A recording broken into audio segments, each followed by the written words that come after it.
Hey, thank you so much for clicking on the video. Before we get started, there is a major shift coming to the channel come the beginnings of May, but fret not, I will be very active and streaming regularly on Twitch. So if you have not created an account yet and followed me over on my Twitch channel, that is DarkSpiderDavid for the username. So it's twitch.tv/DarkSpiderDavid. So if you can help out with that by checking out the channel, checking out past broadcasts that I've done, and seeing if you like what you see, hit the follow button. You won't regret it. See you then. Look at that. Spidey was doing Wakanda Forever before it was cool. Okay, in a surprising twist of events, I was actually recently browsing through GameStop online because it's kind of difficult to get me in one of those stores. Not because I'm not willing to support some of the employees there, but also because it's GameStop. It's GameStop. And I wanted to maybe peruse around some of the sales that have been going, because recently I feel like they've been a little generous with some sales, especially a recent one where there were some really good deals on some socks. But while I was there, I got a little curious. Are there any local GameStops that have some of these classic Spidey games from last gen, from the very recent generation prior to this one, that I missed out on? Because there was this like trifecta of Spidey games done from different companies, one of them being Treyarch and another Beanox, that handled the Spidey property before everybody got really hyped up for Spider-Man on PS4 from Insomniac. And one of them was actually Spider-Man Web of Shadows. I found a GameStop nearby, picked up a used copy, tested it to make sure it was working because I've been done dirty before by GameStop online. But thankfully, this was done from the store, it was fully tested, and thankfully it did work. So I'm here to finally bring you guys a very delayed, but ultimately in-depth and classic revisit at Spider-Man Web of Shadows. I might be completely wrong about this, but I believe that Spider-Man Web of Shadows, according to its October 2008 release date, could potentially be the first mainstream console Spidey experience since the movie tie-ins. And the movie tie-ins leaving things off with a little bit of a whimper with Spider-Man 3. You guys can check out my in-depth classic review on that. Parker! Treyarch and Activision, in partnership with Shaba Games, were able to kind of pick up the remaining pieces of whatever sandbox they had left after those three movies. And since there was not going to be a Spider-Man 4 initially because of things falling out with Sam Raimi in the studio, they went ahead and they made Spider-Man Web of Shadows. Now the title kind of insinuates that this is going to be a much more darker, edgier take on Spider-Man and his mythology. And if the cover wasn't able to sell it enough with the edgy, really narrow eyes, but then the title will, because the title, as you can tell, Web of Shadows, deals with some of the darker aspects of Spidey's life, and one of those aspects happens to be the symbiote itself. And in this story, they take the symbiote effects to a whole another level, to the point where it not only takes over Spidey himself whenever he wears the black suit, but when it takes over Eddie Brock and he becomes Venom, he gets a hunger for taking over more than just the population of a certain aspect of New York City. He's ready to take the entire city by storm. It's up to Spider-Man and other little characters from the Marvel Universe to make sure that NYC does not go on the brink of oblivion. So it sounds like shit's about to get kind of post-apocalyptic, very dark, very gruesome potentially, because this is the symbiote that we're talking about, and this has a tendency to be one of the slimier and very grotesque looking characters from Spidey's Rogue Gallery. In a way, yes and no. The tone and the atmosphere of this game is at conflicts with each other from the writing and the presentation aspect of things. For one, the story as it plays along in this universe plays out the way that it would in a traditional Spidey comic. Trust me, this is a story, a very pulpy, very comic book-like story that can only work in either a comic book or in a video game. And thankfully, we found it in this medium, so it works. I'm able to take the leap that the symbiote not only has spread to certain characters that you know from the Spider-Man mythology, but also just NYC, New York City as a whole, gets overrun in a very alien invasion sort of way. But what makes sense about it and what kind of sucks you in is that you have characters from the Marvel Universe, including Spidey himself, that react to it in a way that makes sense for a Marvel storyline. You get S.H.I.E.L.D. involved, Black Widow shows up, other Marvel characters that you can kind of see here a little bit in the art, and then some other ones that you're like, oh, you're here. It makes sense for them to be part of the story, especially since some of their origins or some of their background, their settings, it takes place in New York City, or at least an avenue of New York City. So aliens overrunning or symbiotes overrunning NYC, they're gonna get involved with the powers that they have, and it's cool that the story for this game doesn't ignore that. So it plays in a very pulpy way that you expect it to, so you're like, okay, cool, you're not going to just completely drop everything that we already know from Marvel Comics. You take stride in it, and I can actually appreciate how they handled that in this game, and that's where some of the darker aspects about the game kind of come into play, where you have these characters, it makes the universe a little bit bigger, so in a sense, it kind of ups the stakes, knowing that characters like Luke Cage or Wolverine are involved, that you go, damn, okay, what happens if they come into contact with the symbiote? What kind of circumstances can they play into? However, a little bit of that wind under those sails get taken out with this game's portrayal of your main hero, Spider-Man. Okay, this is the second game in a row that I played from these like classic games that I've been playing up until this point, where I'm like, why are you doing my man dirty here with the voice acting? Because the way Spidey is written and voiced in this game is borderline pathetic. From his first cutscene where we hear his voice, it's like, you went with that. You went with probably the first take we had in the audio recording booth, and you stuck to it. Somebody heard that and said, yes, we're keeping that. I don't know if it was the direction. I don't know if it was the voice actor. I don't know if possibly if it was even the writing, but they did not do a good concentrated job with Spidey, which is really conflicting, because one of the biggest themes about the story in this game is that since the symbiote is involved, you can bet your ass that Spidey is going to be affected by the symbiote. And it's actually one of the big themes and also central points to the gameplay of this game, is that you get to alternate between red and blue classic Spider-Man and then the black suited Spider-Man, and that's going to have an effect on the story as you play through it.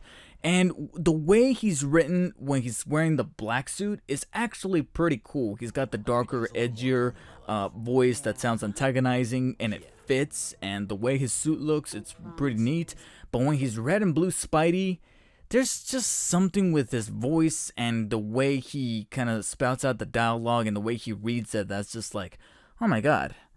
No wonder it's kind of potentially just a tiny little bit insinuated that Mary Jane might be cheating. Hey, listen, I have a crazy idea that might save us.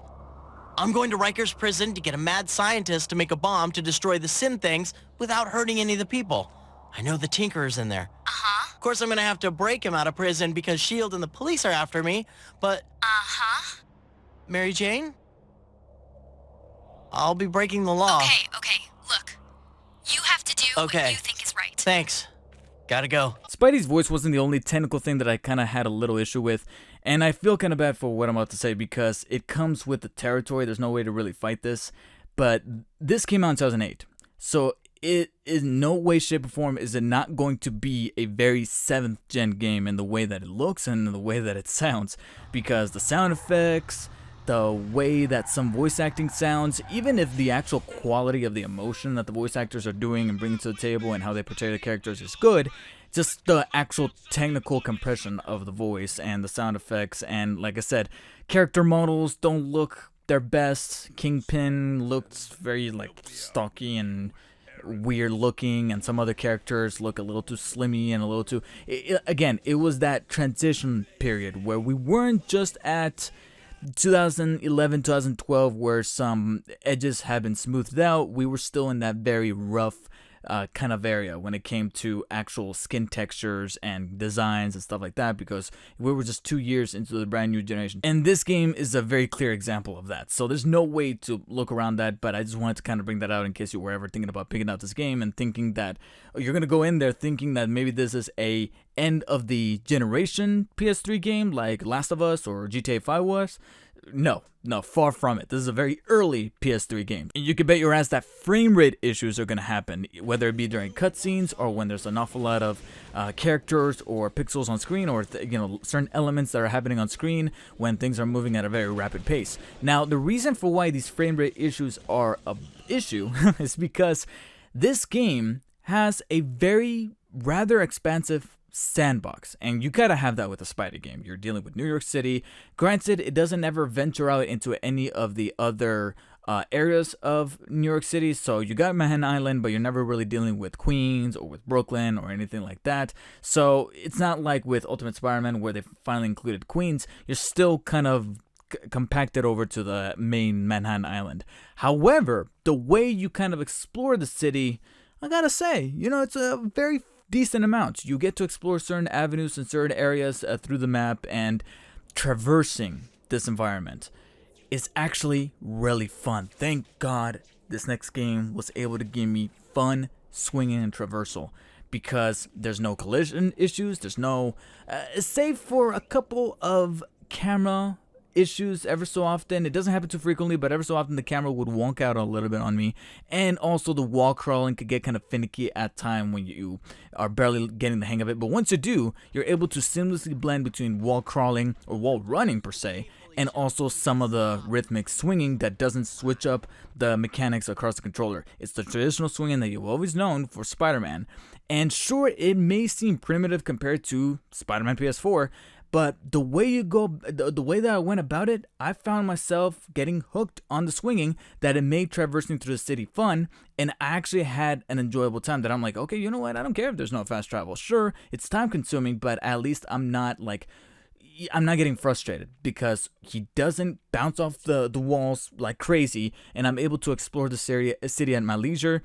That admittingly loses a little bit of character. You can kind of see a little bit at the beginning when certain pedestrians will call out at you and be like, hey, Spidey. But as the story kind of unfolds, you have the city kind of reacting to you in a different way. It's not the most nuanced way, but you hear certain lines of dialogue change.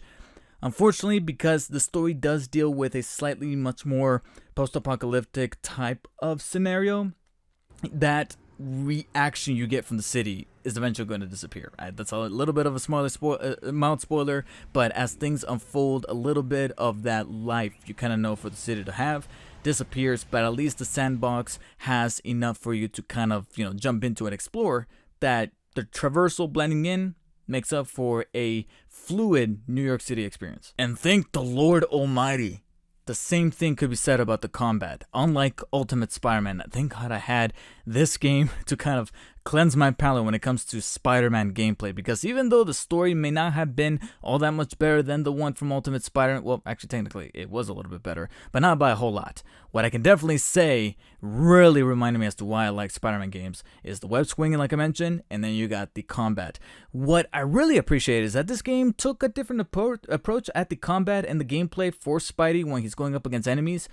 Let's just say that they took on a much more Street Fighter-esque aesthetic, where Spider-Man unleashes flurries of punches and kicks and web attacks in a very fighting game sort of way. In fact, like I just mentioned, it almost looks like something out of Street Fighter, where wherever he launches a kick or a punch, there's like fiery type of effects going on with his hands and his feet whenever he's punching enemies, that at first it kind of threw me off when I saw it in the very first few minutes of gameplay. But then as I kind of got used to it and also realized how many combos there are, how I was able to approach different enemy types, because you start off with very clear-cut criminals like gangsters and hoodlums and people who are jacking people's cars and things like that. But as the city starts to become crazy with, again, the symbiotes and then other different type of enemy types that take on a much more robotic type of arsenal to you, then that's where you can really experiment a little bit with this combat that makes things kind of go crazy. Sure, it lends a little bit to those frame rate issues that I just mentioned, but at least it looks cool in whatever type of frame rate that I managed to see it at. And also, why is it so awesome? Because you got upgrades. You finally got upgrades back. The game doesn't automatically upgrade for you. You have a tree, and as you gain experience points throughout the game, you're able to add more combos, different fighting styles, different web attacks, different things to whether you want to use your webbing in a much more kind of enemy to enemy sort of way. You want to bounce up from one enemy to the next, or you want to take on a really large group of enemies at a time, and you want to be able to kind of have like crowd control over them. And my rule of thumb with that is that if you are able to motivate me to conserve and really think about my XP points that I get in this game, and trying to determine out of the skill tree, okay, which one should I get? Should I get more You know, should I get more punch attacks? Should I be able to hold down the square button so that I'm able to do kind of like a tornado kick? Things like that. That's what makes things a little bit much more strategic, and that's what makes the combat really fun, engaging, and dynamic. And now the XP that you earn, obviously you complete missions as you progress in the story, which thank God are able to also diversify, which is weird, which is really weird me saying, because looking back at the game, I think to myself, I should complain about the repetitiveness, because there's some missions where you are doing something that you've already done before, but before you even get a chance to conceive that notion, they throw in different enemy types. Like I mentioned, the symbiotes, different types of symbiotes, different types of enemies that are wearing particular armor, and then you throw in some boss battles to kind of change things up in a way that you not only look at the boss and go, that actually looks pretty badass, but also because this guy or girl is coming at you with something that you've never seen earlier in the game, and now you're thinking to yourself, shit, I probably should have upgraded that other thing, and it really makes you think. So I'm like, yes, there's an approach to the system that I can really appreciate, and also earning this XP from the missions never feels like a chore, with the exception of some of the side missions that you can do where, again, the gameplay is still fun, so at least you get yourself in that. It's just that get prepared for some, what I like to call numeric missions, where you just completed that one thing. Well, now as a side mission, not part of the main storyline, but now as a side mission that you can use to get some extra XP, go ahead and do that thing like 5 more times.